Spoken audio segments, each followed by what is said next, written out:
ಓಂ ಶ್ರೀ ಗುರು ಬಸವಲಿಂಗಾಯ ನಮಃ. ಸರ್ವರಿಗೂ ಶರಣು ಶರಣಾರ್ಥಿ. ಇವತ್ತು ಜನವರಿ 11 ಶನಿವಾರ. ಒಂದು ವಿಶೇಷವಾದಂತಹ ಕಾರ್ಯಕ್ರಮವನ್ನು ಮಹಾಮನೆಯಲ್ಲಿ ಹಮ್ಮಿಕೊಂಡಿದ್ದೀವಿ. ಕೆಲವರೆಲ್ಲ ಈಗಾಗಲೇ ವಾಟ್ಸಪ್ ಸಂದೇಶದ ಮೂಲಕ ನೋಡಿರಬಹುದು. ಅಂದ್ರೆ ಪ್ರತಿ ತಿಂಗಳು ಬೆಳದಿಂಗಳ ಪಾದಯಾತ್ರೆ ಅಂತ ಮಾಡ್ತೀವಿ. ಹುಣ್ಣಿಮೆಯ ಹಿಂದಿನ ಶನಿವಾರ ಅಥವಾ ಹುಣ್ಣಿಮೆಯ ಮುಂದಿನ ಶನಿವಾರ.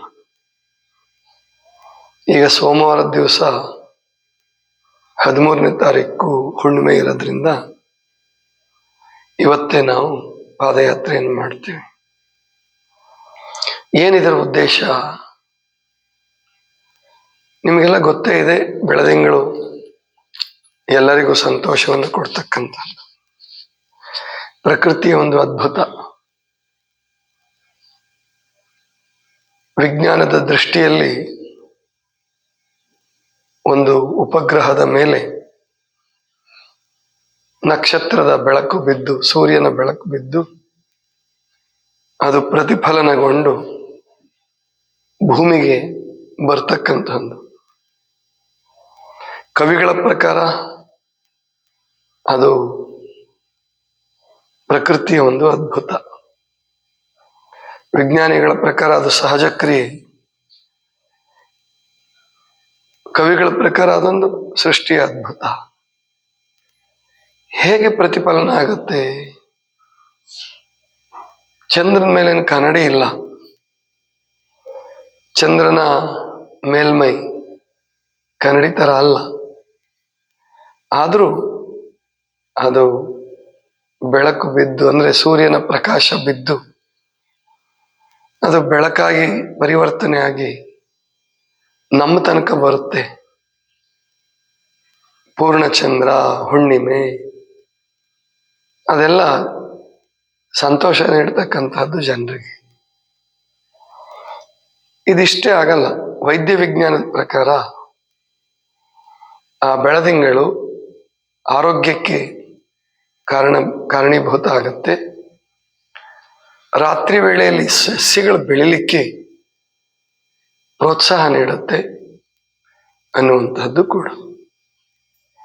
ಇನ್ನು ಪುರಾಣಗಳಲ್ಲಿ ಚಂದ್ರನನ್ನ ಬೇರೆ ಬೇರೆ ತರ ವರ್ಣಿಸಿದ್ದಾರೆ. ಬೆಳದಿಂಗಳನ್ನ ಚಂದ್ರಿಕೆ ಅಂತ ಕರೆದಿದ್ದಾರೆ.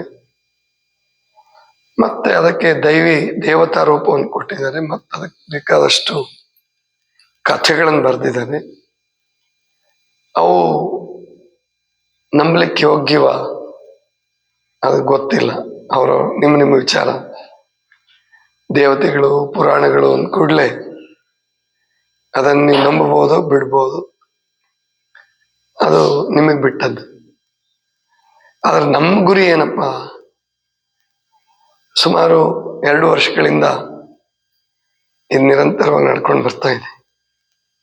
2 ವರ್ಷದ ಮೇಲೆ ಆಯ್ತು. ಮೊದಲು ಇಲ್ಲಿ ಬೂದನಗುಡ್ಡಕ್ಕೆ ಹೋಗ್ತಾ ಇದ್ವಿ. ಒಂದು 4 ಹುಣ್ಣಿಮೆ ಹೋದ್ವಿ. ಬೆಳಿಗ್ಗೆ 3 ಗಂಟೆಗೆ ಬಿಡ್ತಾ ಇದ್ವಿ. 4 ಗಂಟೆಗೆ 3 ಗಂಟೆಗೆ ಬಿಡ್ತಾ ಇದ್ವಿ. ಅದು ಬರೋರಿಗೆಲ್ಲ ಸ್ವಲ್ಪ ತೊಂದರೆ ಆಗ್ತಾ ಇತ್ತು. ಮತ್ತು ವಾಪಸ್ ಬಸ್ಸಲ್ಲಿ ಬರ್ಬೇಕಾಗಿತ್ತು ಅಥವಾ ಗಾಡಿನಲ್ಲಿ, ಕಾರಲ್ಲಿ ಬರ್ಬೇಕಾಗಿತ್ತು. 18 ಕಿಲೋಮೀಟರ್ವರೆಗೆ ಆಗ್ತಿತ್ತು. ಅದು 16-18 ಕಿಲೋಮೀಟರ್ ಆಗ್ತಿತ್ತು. ಅದ್ರ ಬದಲಾಗಿ ವಾಹನಗಳ ಬಳಕೆ ಮಾಡೋದು ಬೇಡ. ನಮ್ಮ ಪಾದಯಾತ್ರೆಗೆ ಒಂದು ವಾಹನ ಬಳಸ್ತೀವಿ, ನೀರು ಕೊಡೋದಕ್ಕೆ, ಬೇರೆ ಬೇರೆ ಉದ್ದೇಶಕ್ಕಾಗಿ ಅದನ್ನ ಒಂದು ವಾಹನ ಬಳಸ್ತೀವಿ. ಆದರೆ ಆ ವಾಹನವನ್ನು ಹೆಚ್ಚು ಬಳಸೋದು ಬೇಡ ಅಂತ ಹೇಳಿ ಸಮೀಪದ ಒಂದು ಜಾಗವನ್ನು ಇಟ್ಕೊಳ್ಳೋಣ. ಹಾಗೆ ಇಟ್ಕೊಂಡಾಗ ಕೆಲವು ದಿವಸ ದೇವರ ಹುಬ್ಬಳ್ಳಿಗೆ ಮಾಡಿದ್ವಿ. ಅಲ್ಲಿ ದೇವರ ಹುಬ್ಬಳ್ಳಿಲಿ ಮನೆಗೆ ಹೋಗ್ತಾ ಇದ್ವಿ. ಅದಕ್ಕೆ ನಮ್ಮ ಮನಗೊಂಡ ಯುವಕರು ಭಕ್ತರು ಮನೆಯವರಿಗೂ ತೊಂದರೆ ಕೊಡೋದು ಬೇಡ ನಾವು. ಯಾಕಂದ್ರೆ ಮಧ್ಯರಾತ್ರಿ ಅವ್ರು ಬಹಳ ಭಕ್ತಿಯಿಂದ ಪ್ರೀತಿಯಿಂದ ಮಾಡ್ತಿದ್ರು, ಆದ್ರೂ ಕೂಡ ಅದು ಬೇಡ, ಯಾರಿಗೂ ತೊಂದರೆ ಆಗಬಾರ್ದು. ಭಕ್ತರು ಭಕ್ತಿಯಿಂದ ಬರಬೇಕು ಅಂತ ಒಂದು ಜಾಗ ನೋಡೋಣ ಅಂದಾಗ ಮನ್ಸೂರ್ ಹತ್ರ ಇರ್ತಕ್ಕಂಥ ಹದ್ದಿನಗುಡ್ಡದ ಬಸವಣ್ಣ ಗುಡಿ, ಅಲ್ಲಿ ಚನ್ನಬಸವಣ್ಣನವರು ಬಂದು ಹೋಗಿದ್ರು ಅನ್ನುವಂಥ ಪ್ರತೀತಿ. ಹಾಗಾಗಿ ಅಲ್ಲಿ ಗುಡಿ ಕಟ್ಟಿದ್ದಾರೆ, ಬಹಳ ಚೆನ್ನಾಗಿ ಕಟ್ಟಿದ್ದಾರೆ. ನಮಗೆ ಪಾದಯಾತ್ರೆಗೆ ಅಷ್ಟು ಖುಷಿ ಆಹ್ಲಾದಕರ ವಾತಾವರಣ ಅಲ್ಲ. ರಸ್ತೆ ಹಳಿಯಾಳ ರೋಡ್ ಸಿಕ್ಕತ್ತೆ, ಒಂದು ಸ್ವಲ್ಪ ಒಂದು ಅರ್ಧ ಕಿಲೋಮೀಟ್ರು ಅಥವಾ 1 ಕಿಲೋಮೀಟರ್ ಸಿಗ್ಬೋದು. ಅದು ಅಲ್ಲಿ ಸ್ವಲ್ಪ ಅಹಿತಕರ ವಾತಾವರಣಗಳಿರ್ತವೆ, ಡಾಬಾಗಳಿರ್ತವೆ. ಆದ್ರೂ ಕೂಡ ನಾವು ಅದ್ರ ಕಡೆ ಲಕ್ಷ್ಯ ಕೊಡೋದು ಬೇಡ. ನಮ್ಮ ಚಿಂತನೆಯಲ್ಲಿ ನಮ್ಮ ಧ್ಯಾನದಲ್ಲಿ ನಾವು ಹೋಗೋಣ. ಅದನ್ನಂತೂ ನಾವು ಜಗತ್ತಿನಿಂದ ತಪ್ಸಕ್ಕಾಗಲ್ಲ. ಎಲ್ಲಾದ್ರೂ ಹೋದ್ರೆ ಏನಾದ್ರೂ ಒಂದು ತೊಡಕಿದ್ದೇ ಇರ್ತದೆ. ಈಗ ನೀವು ತೀರ್ಥಕ್ಷೇತ್ರಗಳಿಗೆ ಹೋಗಿ ಇನ್ನು ನಿಮ್ಮ ಮನೆಗಳಲ್ಲೇ ಎಷ್ಟು ಸಮಾಧಾನ ಇತ್ತೇನೋ ಅನ್ಸೋಷ್ಟು ಮಟ್ಟಿಗೆ ಅಲ್ಲಿ ಗಲಾಟೆ ಇರುತ್ತೆ. ಆದ್ರೂ ಹೋಗ್ತಾರೆ, ಏನೋ ಒಂಥರ ಜನರಿಗೆ ಭಾವನೆ. ನಮಗೆ ಆ ಭಾವನೆಯಿಂದ ನಾವೇನು ಹೋಗಲ್ಲ. ನಮಗೆ ಬೆಳದಿಂಗಳಲ್ಲಿ ನಡೆಯೋದು ಮುಖ್ಯ. ಮತ್ತೆ ಈ ಬೆಳದಿಂಗಳ ಪಾದಯಾತ್ರೆಗೆ ಎಲ್ಲೆಲ್ಲಿಂದನೂ ಬರ್ತಾರೆ. ದೂರದಿಂದ ಬರ್ತಾರೆ, ಕೊಪ್ಪಳದಿಂದ ಬರ್ತಾರೆ, ಒಂದ್ಸರಿ ಬೆಂಗಳೂರಿಂದ ಬರ್ತಾರೆ, ಮೈಸೂರಿಂದ ಬರ್ತಾರೆ. ಒಬ್ಬರೇ ಬರಲಿ, ಇಬ್ಬರೇ ಬರಲಿ, 10 ಜನ ಬರಲಿ, ಪ್ರಾರಂಭಾವಸ್ಥೆಯಲ್ಲಿ ಎಷ್ಟಾರ ಬರಲಿ, ಬರ್ತಾರೆ ಅನ್ನೋದೇ ಬಹಳ ಮುಖ್ಯ. ಜೊತೆಗೆ ಆಸಕ್ತರು ಬರ್ತಾರೆ ಹುಬ್ಳಿಯಿಂದ, ಧಾರವಾಡದಿಂದ.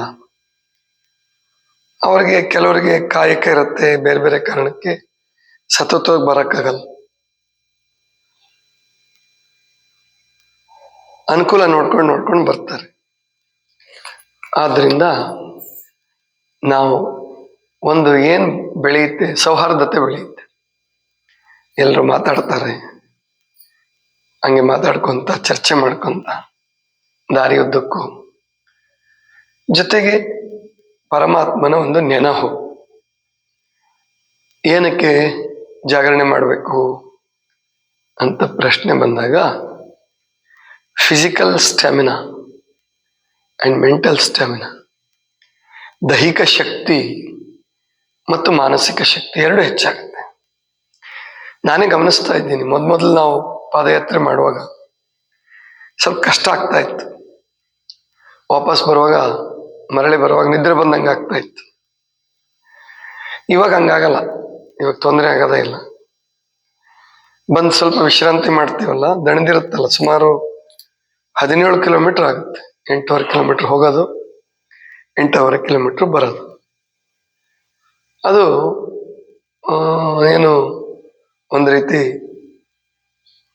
ಚೆನ್ನಾಗಿ ದಣಿವಾಗಿರುತ್ತೆ, ಮತ್ತೆ ಖುಷಿಯಾಗಿರುತ್ತೆ ಮನಸ್ಸಿಗೆ.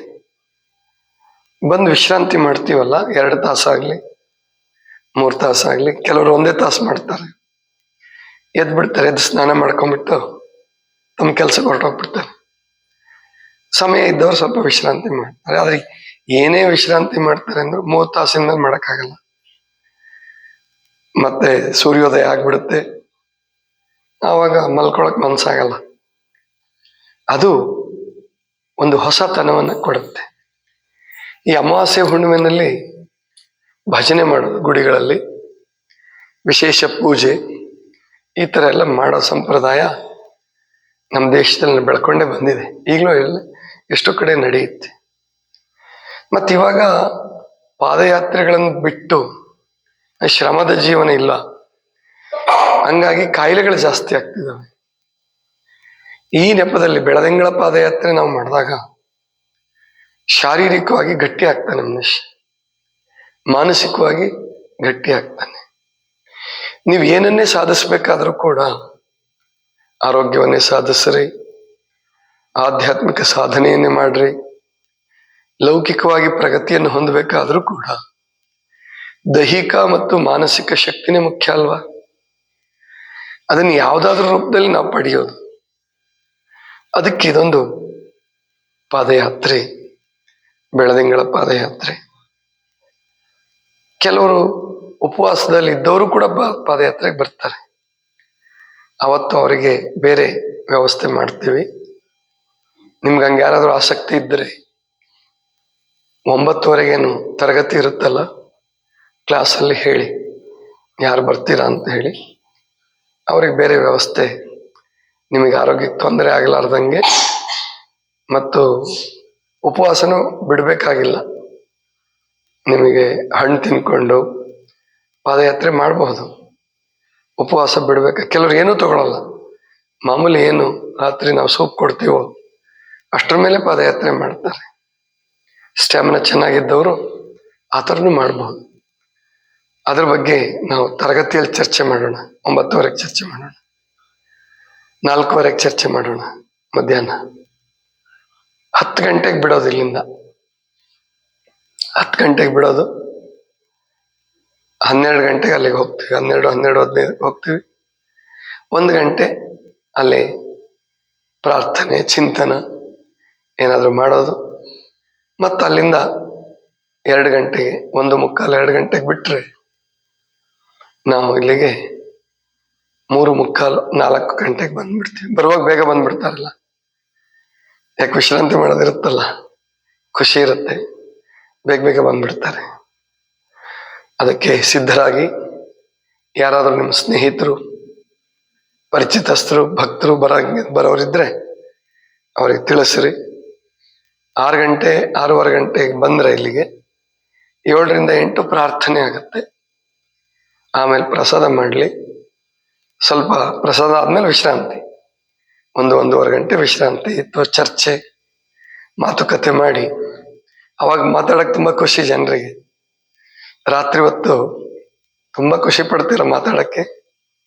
10 ಗಂಟೆವರೆಗೂ ನೀವೇ ಸಂತೋಷ ಪಡಿ. ಕರೆಕ್ಟಾಗಿ 10 ಗಂಟೆಗೆ ಬಿಡೋಣ. ಇನ್ನು 5 ನಿಮಿಷ ಇರುವಾಗಲೇ ಬಿಡೋಣ. ಎಲ್ಲರೂ ಸಿದ್ಧರಾಗ್ರಿ. ಇದಿಷ್ಟು ಇವತ್ತಿನ ಚಿಂತನ. ಸರ್ವರಿಗೂ ಶರಣ ಶರಣಾರ್ಥಿ.